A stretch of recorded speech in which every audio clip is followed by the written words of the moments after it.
new secret project that you will have to stick around on to see what in the world we're going to be doing. So it's a secret project, and then when it's made, it will still be secret.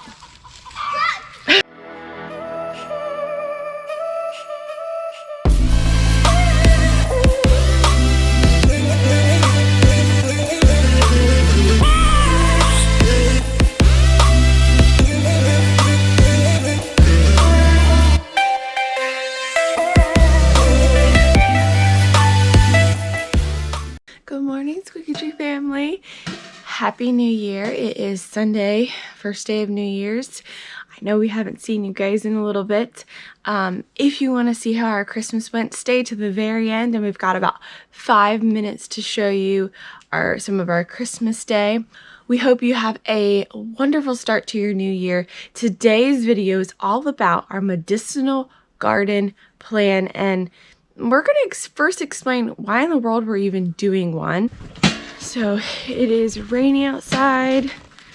It's still abnormally warm, but yeah, we had this weird warm front come in. But we're doing the morning chores, and as we do the morning chores, I will explain to you why in the world we're even doing a medicinal garden. I know it's hard to see because the sun's not fully up. Good morning, Puddin'. The hay feeder used to be there. He made it mobile, and so we can pull it around so the cows aren't always standing in the same spot. It looks so good and open in here.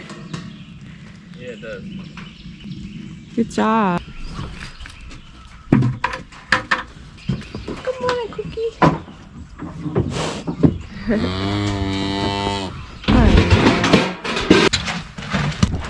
That feels real nice. So the first reason we ever got into herbal type medicines is because I got really sick, and it started when I was about 15, but then when we were married, and I guess I was around 25, we actually thought that I might not make it, huh? Yeah. Because I stressed you out. Because you stressed me out. No, so I got really sick. I got down to like 90 pounds for that year. And so we can go into more of that in another video coming soon, just to kind of explain a little bit more. But that was the first reason why we changed our diet. We got into more natural medicine. She feels full. She's full? Yeah. Okay, cool. Then later on, it would turn out to be a benefit because Nathaniel went through some things which we can explain in another video. And but now the reason we are doing a medicinal garden is because of the kids. Simba, you can get some milk. And how our medical system is around where we are in Maryland. So we will give you more of those details in a minute. Good girl, Pud. Alright, so it's time for Milk talk. our milk talk. Let's put you a little bit more up. Alright. So around here, our pediatrician, it's very hard to find a good one. And when you do find a good one, I'll kind of tell you what you deal with. So, for example, if my child was sick right now and I called the pediatrician, they wouldn't pick up. They would never pick up. It would ring and ring and ring and ring for hours. So that would make you feel alone if you didn't know what to do for your child. So then what would happen is you would have to call back the next day at 8 o'clock a.m. sharp to get through. You would most likely get through eventually at 8 a.m. if you called that early. And they would tell you if they had an appointment open. If they do not have an appointment open, which is very likely, they would say you cannot make an ahead appointment. So if you wanted to come in the next available spot, they would say, sorry, you can't do that. You have to call the next day at 8 a.m. to see if we have any available that day. Well, that doesn't make you feel very good when you have a sick child. So then when you finally do call them and they say, yes, we have an appointment. What would happen is they would say, well, what's wrong with your child? And your child is actually sick with a cold or with a flu. They will say you cannot bring them in here because they're sick. Okay. You have to take them to, we recommend you take them to an urgent care.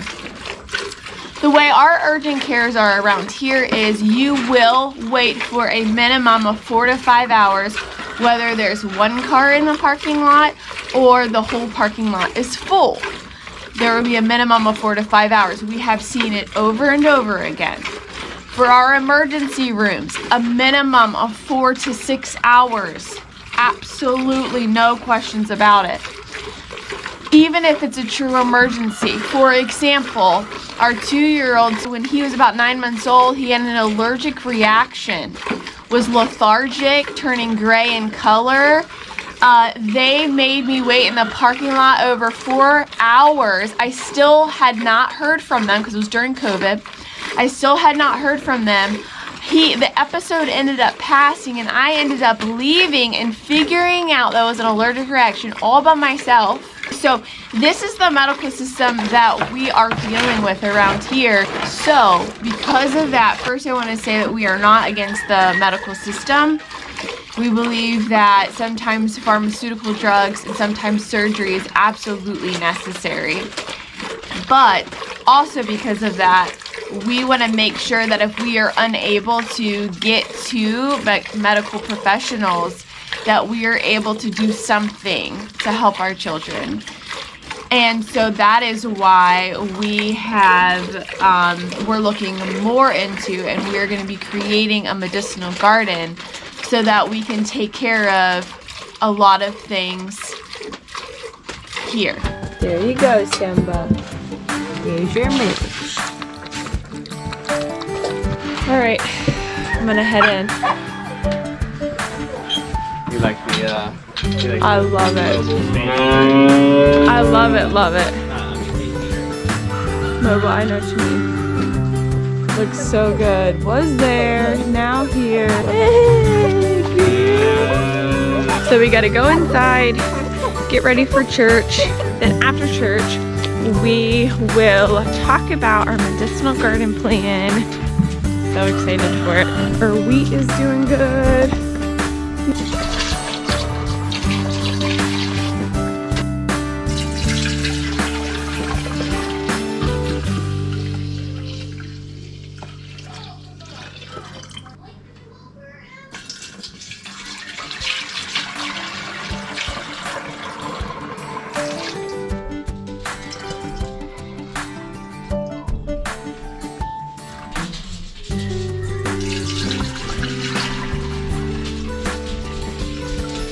People always ask us, how much milk do you get? How much milk do you get? We probably got 1.5 gallons, but between giving it to Simba and Elizabeth that I spilled, this is what we have. We've gotten 164 gallons approximately from our cow. Hey Coco, how's your ear this morning? Oh, thank you. So he woke up with his ear hurting, so I got out my ear scope. And sure enough, he had an ear infection. I wouldn't be able to get into the doctors. So, thank the Lord, I know what to do. And so I want to help you guys know what to do as well. It is 60 degrees outside. What is happening? So we've talked about why we're doing a medicinal garden, but now... Thank you. But now we need to talk about where we're doing the medicinal garden. Where we're doing the medicinal garden, and then in another video soon coming, what we are going to be planting in our medicinal garden. What is a medicinal garden? You know what? Oh, that's a good question. Maybe some people don't know. A medicinal garden is where you plant plants that have medicinal value. Medicinal value, which is like medicine. You can use it for medicines. You can make it into salves, like for burn creams or whatever, teas. So here we are. This is the front of our house. Our house was sinking / leaking. So Nathaniel built this this porch thanks to our Uncle Dean's help. He helped us tremendously on this, and so because of that we were able to build this, and we're not done with it. Finish wrapping it around, and we have to close some stuff off, and we have to stain it and all that kind of stuff. But on this side of it, we are going to build our medicinal garden. So medicinal herbs are actually really pretty, a lot of them. Yes. Think of lavender, think of black-eyed Susans, think of those kind of things, flowery things. So this is where we're gonna put it. So this is where we're gonna put our medicinal garden. One of the medicinal gardens. One of the medicinal gardens, and so we're gonna separate two. We're gonna be separating two. We're gonna be separating two medicinal gardens so that we can kind of do a small mock one, so that you guys will be able to apply it to wherever you may live. But this is going to be our bigger one, right? Yes, this will be the bigger one. Okay. Yeah, and really the 80 square foot one is for you guys that would be watching, because you know not everybody has the room to put large gardens, and maybe you're already tight on space with just a regular garden. So yeah, the 80 square foot you could modify to 40 or even smaller, so it'll help give you a good idea. But this is 25 feet long by about 14 feet deep, and so what we'll do is we got to build a retaining wall, you know, and bring this side on the lower end up even so that all this is level, and then we would backfill it. But we're going to come in you know 6 feet or so on each side, and then we're going to kind of do like a slight curve in the center, and then we'll put like a little circle, oval, something like that in the center. And that's kind of how we've talked about designing it. And then what we're going to do is categorize. So once we look at it, like, because this over here by the deck is going to get more shade. So then what we would do would be we would put the ones that enjoy the shade more, but also are categorized with maybe like fever, you know. And then pain would be over here, and so forth and so on. So that's kind of like the thought here we have going on, which we will be starting here soon. Yes. So we've been doing lots of research, reading books, doing all the things, and in combination of taking different herbal medicines for about 7 years now, I guess. Yeah. So we're really excited to share what we're doing with you. Now, obviously, we're not doctors. We're not medical professionals. So we will only be sharing with you what we are doing, not telling you what to do. You want to show them the 80 square? Yeah, so we'll show you where we're going to put the 80 square foot garden, medicinal garden, which would be something where you have a little bit of everything, and something that you can have in your Look at own this. Did backyard. you show them this? No.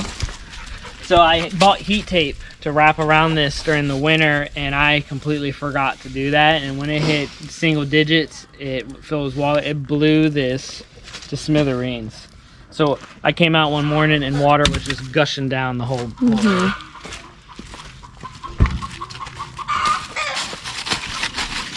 Ah, you live and you learn. So this is where we have some of our wheat planted. So what we're going to do is do two matching 80 square foot medicinal gardens here. This was our tomato garden, but we're going to we're revamping like our whole area this year.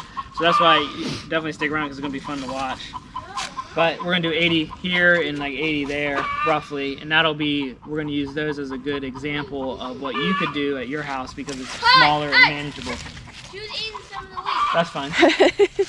And then right here, this back portion is a new secret project. Oh, I thought you were going to tell him, like, stop, don't tell him. It's a new secret project that you will have to stick around on to see what in the world we're going to be doing. So it's a secret project, and then when it's made, it will still be secret. It's so secret, we don't even know about it. No, what I mean is you'll know about it and you'll see it, but it'll be secret to the naked eyeball. Can I tell something? We're super excited about it, yes. One thing. We have a turtle. Still, he's hibernating. We're trying to get as much from him as we can, so when he wakes up, he's going to be starving, so we can feed him. We got 5 of them so far. Nice. Good job. That's amazing. We can eat them. But we're doing a lot more room for the medicinal garden. If you have the room, do it. But we want to make sure too that you also know that if you only have a small area, you can, you know, still do the medicinal garden. You just might have to be selective in what you use. And we're going to go through that, what we would probably recommend, or what other people that have been doing this longer would recommend. We already have some medicinal herb seeds ready to show you guys. We're gonna have that in an upcoming video very soon, talking you through what we're gonna be growing in our garden, the seeds that we already have, the seeds that we're going to be getting, and why. So what and why? What in the world is so what? What seeds, what plants, and then why we are going to be growing those specific ones, like what they do. So. What age are these?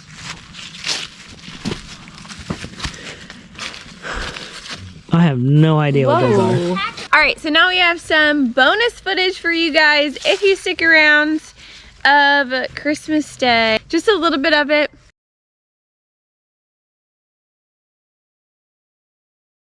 Merry Christmas, Squeaky Tree family. I'm forgetting everything this morning because I'm trying to go fast because it's Christmas and I want to catch all the kids' reactions. Hello. All right.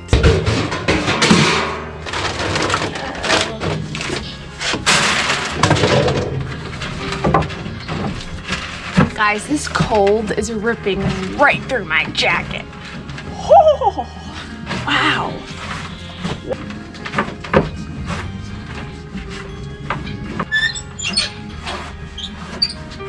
Hey, Simba.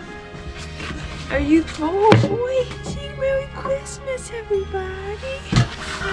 Okay, we're just waiting on Nathaniel. We're out of alfalfa pellets here. I know you want alfalfa. I know. So here he comes now with that.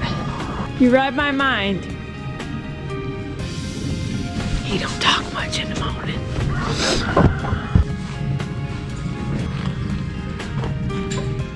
It is painfully cold.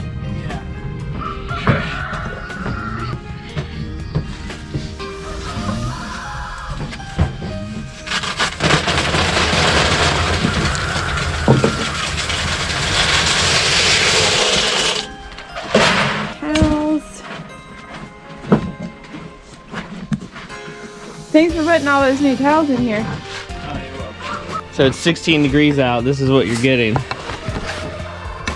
Frozen water troughs, frozen chicken feeders, chicken waters, frozen everything. And so I've had to do this about 3 times so far a day because it's so cold. It freezes in no time, and of course you want your animals to make sure they have enough water. So this broken hoe works really well. We want to say Merry Christmas. Yes, Merry Christmas. And we just thank everybody for joining us and all the comments and all the new subscribers. We just love you guys. We wish that you guys have a great Christmas, and we are just praying for protection and health. Yes, that's right, we are. Ready? Ready. Go for it. Oh, Bud, you're so nice at once. Sorry, Puddin'.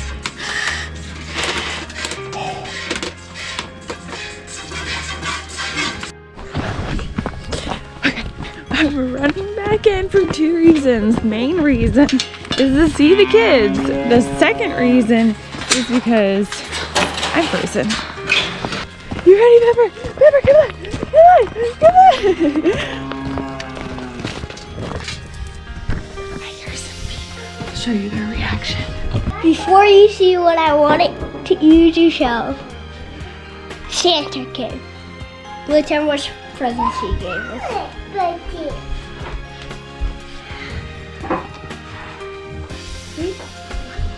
And my pop gun. One over back there. That's crazy.